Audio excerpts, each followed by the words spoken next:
Alina's radiant smile and Jason's proud stance painted the picture of a perfect newlywed couple. But within just 7 days of marriage, their dream honeymoon turned into a chilling nightmare that ended in betrayal, blood, and death. The wedding was a celebration unlike any other, filled with laughter, bright colors, and the warmth of friends who believed in love above all else. Alina, a transgender woman who had fought long and hard for her place in the world, finally felt she was being embraced for who she truly was. Her marriage to Jason was not only a personal victory but also a symbol of resilience. In Los Angeles, where the ceremony took place, every detail had been carefully chosen to reflect her joy. The white gown flowed like water as she walked down the aisle, her eyes shimmering with the hope of a future filled with acceptance and tenderness. Jason stood waiting at the altar, looking every bit the proud groom.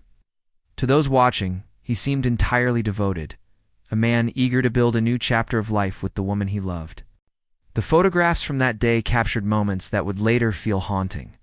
Her glowing smile, his firm grip on her hand, the kiss that sealed their vows, radiating a promise of forever. In the days that followed, the couple's social media accounts became windows into their seemingly perfect love story.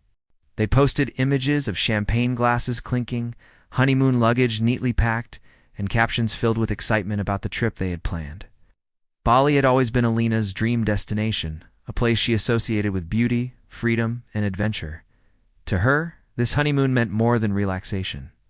It symbolized validation, proof that her marriage was real, stable, and celebrated.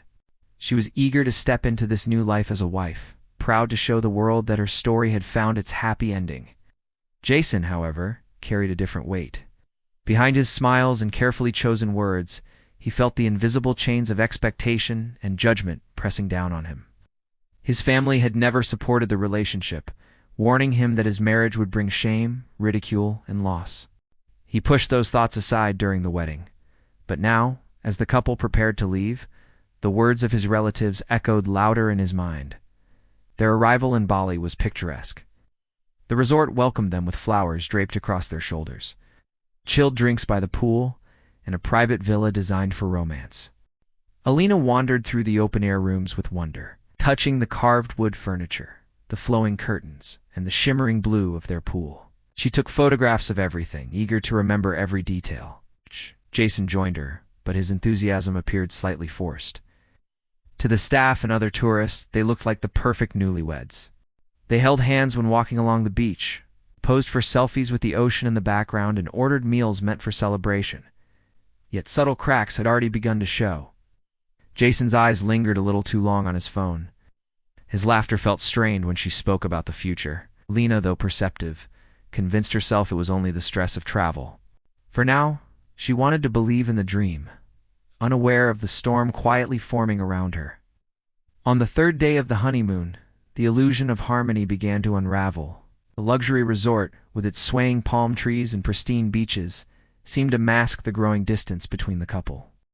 Alina spent her mornings lounging by the infinity pool, her skin warmed by the tropical sun, her thoughts filled with optimism that the trip would bring them closer together. She booked spa treatments, explored the boutique shops, and filled her phone with photographs of the island's beauty. To the outside world, she was living a dream. Yet beneath her radiant smiles was a quiet awareness that something felt off. Jason's presence was becoming less and less consistent. He disappeared for hours at a time, leaving her to sip cocktails alone or dine with only the ocean breeze for company. Resort staff began to notice the imbalance. They watched Alina arrive at breakfast by herself, while Jason lingered near the shore with his phone pressed tightly to his ear. He paced up and down the sand, his face tense, his tone sharp. Some staff members whispered about him, arguing with someone, though the language barrier kept them from catching full sentences. Alina excused his absences with lighthearted comments, pretending he was busy managing business back home. In truth, she wondered who could possibly demand so much of his attention during their honeymoon. Her heart tightened each time she saw him return distracted, his eyes glassy, his smile rehearsed. Jason's struggles were heavier than Alina could imagine. His family had called repeatedly, their voices laced with warnings and disdain. They insisted that his marriage was a mistake, that his future was slipping from his grasp, the wealth and privilege he had always relied upon would be stripped away. Each phone call drove a deeper wedge between him and the woman who adored him. Instead of standing firm, Jason allowed their opinions to dig into his conscience. He began to see his marriage not as a source of love, but as a burden pulling him into conflict with the people he had depended on all his life. The resort became a prison of conflicting emotions, Alina's joy clashing with his silent resentment. At dinner that evening, the atmosphere was strikingly different from the first night they had arrived. Alina dressed in a soft silk gown, glowing under the candlelight, hoping to rekindle some intimacy. She spoke with excitement about visiting temples, waterfalls, and hidden caves. Jason sat across from her, barely touching his food, swirling the wine in his glass without tasting it. His eyes drifted over her, but they carried no warmth, only calculation. When he did speak, his words were short, his tone flat. The romantic setting could not hide the chill between them. For Alina, the silence was painful, but she told herself it was temporary, that tomorrow would be better. For Jason, however, the silence was convenient. It shielded him from having to express the storm raging in his mind, a storm that was beginning to take shape into something dangerous. By the fifth day, the atmosphere of the honeymoon had shifted so drastically that even strangers could sense the tension. What had begun as a trip full of promise and beauty now carried the weight of unease. Alina had grown accustomed to Jason's long absences, but she could no longer ignore the feeling that she was being abandoned. She spent her mornings wandering the resort gardens, pausing to admire the orchids and koi ponds, yet her mind kept circling back to her husband's behavior.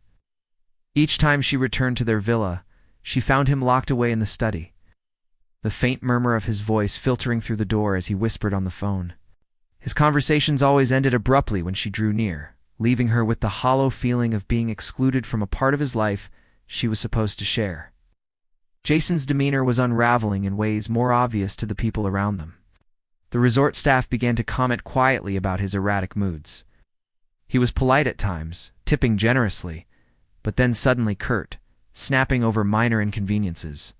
The once smiling groom had been replaced by a man with dark circles under his eyes and restless hands that could not stay still. At night, Alina lay awake in their king-sized bed, staring at the ceiling while Jason remained in the study until dawn, his phone glowing in the darkness. She reached for him during the day, brushing her hand against his arm or leaning in close, but he stiffened at her touch. Each rejection chipped away at the happiness she had built in her heart. Leaving behind a quiet dread, she tried desperately to push away. In a bid to distract herself, Alina asked the concierge about excursions. She mentioned her husband was busy and might not join, requesting recommendations for activities she could do alone. The staff sensed her loneliness, though she tried to cloak it in cheerfulness. She booked a spa treatment and a boat ride for the following morning. Determined to salvage what joy she could from the trip, her request, however, became a whisper among employees who had already noticed the cracks in the couple's relationship. They worried for her but had no way of knowing the danger building behind the villa's closed doors. Meanwhile, Jason's thoughts had turned darker. The pressure from his family had grown unbearable. They told him he had ruined everything, that his career and inheritance were at risk, that his name would be forever tainted. I had tried to resist the weight of their voices, but each call left him more agitated, more desperate. The image of Alina smiling beside him, proud and fearless, became twisted in his mind, no longer a source of love, but a reminder of the conflict tearing him apart. It was during this fragile state that he wandered through the bustling night markets of Bali, slipping into a stall that sold ornate weapons and carvings. Among the souvenirs, his eyes fixed on a sharp decorative knife with an intricate handle. To others, it was a harmless memento. To Jason, it became something else entirely, a symbol of control, a possible solution to the turmoil that had consumed him. He bought it without hesitation, hiding it away from sight, unaware that this small decision would soon mark the point of no return. On the seventh night, the island was swallowed by a tropical storm. Rain hammered against the glass walls of the villa, the palm trees bent under the force of the wind, and thunder rolled across the sky like the warning of something inevitable. Inside, the air was thick with tension that had been building for days. Jason paced the room, his expression blank but his movements restless. While Alina tried to calm the atmosphere by lighting candles and preparing tea, the storm outside mirrored the storm within their marriage, two forces colliding in ways neither could escape. Neighbors in nearby villas would later recall faint noises, raised voices carried on the wind, though the pounding of rain drowned out the clarity of what was said. Sometime deep into the night, the storm outside grew quieter, but within the villa, chaos erupted. Jason's growing resentment, the pressure from his family, and his own inability to confront the truth all converged into a violent breaking point. The decorative knife he had bought days earlier was no longer just a souvenir. It became the weapon he turned against the woman who had believed in their love. The struggle was brief but brutal. Alina's hands bore scratches and cuts as she tried to defend herself, but the force against her was overwhelming. When it was over, the villa was silent again, save for the rain tapping against the windows. Panic replaced Jason's rage as he stared at the reality of what he had done. He was not only a newlywed but now a murderer. In desperation, he dragged Alina's body out into the storm. Stumbling through mud and slick leaves as he searched for a place to hide the evidence, the garden at the edge of the resort became his choice. Covered her with branches and foliage, as if nature itself could conceal the crime. His hands shook as he shoved dirt onto the ground, his clothes soaked through and stained with both rain and blood. The storm offered him temporary cover, masking the sounds of his frantic movements. But it could not erase the truth of what had occurred. Hours later, Jason returned to the reception desk, drenched and trembling, claiming Alina had left the villa after an argument and never returned. His voice carried urgency, his eyes wide with feigned panic. He begged the staff to help him search, spinning a story of a runaway bride upset over a marital dispute. The employees, alarmed by his appearance, immediately organized a search party. They combed the beach and gardens, calling out Alina's name, while Jason lingered in the background, watching with forced concern. At dawn, as the rain lifted and sunlight crept across the resort, the search came to a devastating halt. A gardener, clearing fallen branches near the property's edge, uncovered the outline of a body. What he first thought was debris revealed itself to be Alina, her lifeless form hidden poorly under leaves. Nearby, in the damp soil, lay the knife Jason had purchased, its handle glistening in the weak morning light. The horror of the discovery spread quickly through the resort, transforming the paradise into a crime scene. Within hours, Jason's carefully woven lies collapsed. The police arrived, evidence was collected, and the once-proud groom was led away in handcuffs, his honeymoon shattered into infamy. News of the tragedy spread across the resort with alarming speed, then traveled swiftly beyond the island, making headlines around the world. The shocking story of a marriage that lasted only 7 days before ending in murder captured attention. Not just because of its brutality, but because of who Alina was. Friends and activists in Los Angeles remembered her as a vibrant transgender woman who had fought for visibility, equality, and love, in a society that often turned its back on people like her. Vigils began to appear almost overnight. Candles, flowers, and framed photographs were placed on sidewalks and community centers as people gathered to mourn. Social media platforms lit up with her smiling wedding photos, paired with messages demanding justice and reminders of the life she should have been allowed to live. For many, her death was more than a personal loss. It became a symbol of the dangers that still stalk those who dare to live authentically. Jason's arrest turned the honeymoon destination into the stage of a global scandal. The evidence against him was overwhelming. The knife was found a few feet from where Alina's body was discovered. His fingerprints covered the handle, and his story of her running away collapsed under the weight of timelines and witness accounts. Staff testified that they had heard arguments and seen him pacing angrily on the phone in the days leading up to the murder. Others recalled his unusual purchase of the knife at the market. The chain of evidence painted a picture too vivid to deny, leaving Jason with little chance of escape. During the trial, his motives became clearer, though they only deepened the horror of his actions. Prosecutors revealed text messages and phone records, showing that Jason's family had pressured him relentlessly, warning that his marriage would ruin his inheritance, tarnish his reputation, and forever cut him off from their support. Instead of confronting the prejudice or walking away, Jason allowed those voices to consume him until murder became, in his warped reasoning, the only solution.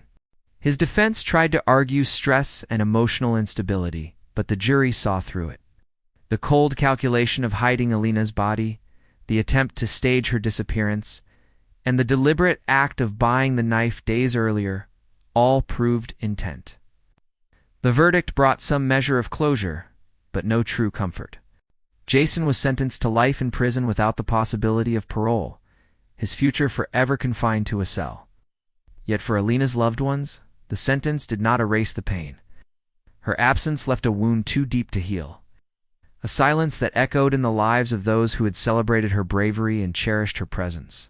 Community leaders spoke of her story at rallies and memorials, reminding the world that violence against transgender individuals was not a distant tragedy, but a present and urgent reality. What should have been the beginning of a joyful union became a grim reminder of how fragile happiness can be. When shadowed by prejudice and fear, Alina's life, though cut short, continued to inspire conversations about acceptance and justice. Her memory lived on as both a cautionary tale and a beacon of resilience, reminding the world of the human cost when love is silenced by cruelty.